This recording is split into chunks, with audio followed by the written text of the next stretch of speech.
તારીખ 2/5/2024 રોજ police commissioner Shri Raju Bhargav સાહેબ તથા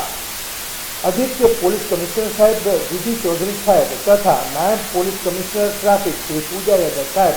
તથા મદદનીશ પોલીસ કમિશનર મહિલા સેલ RS બારિયા સાહેબના માર્ગદર્શન હેઠળ પોલીસ ઇન્સ્પેક્ટર શ્રી IM છાવલિયા સાહેબની સૂચનાથી પૂર્વ વિભાગ સીટીમ ઇન્ચાર્જ મધુબેન,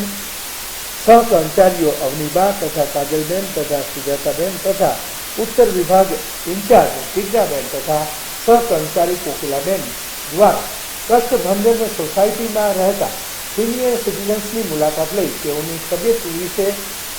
પૂછ્યું હતું અને સી ટીમ વિશે માહિતગાર કર્યા અને કોઈ પણ તકલીફ હોય તો સી ટીમની મદદ લેવા સમજાવ્યા તેમજ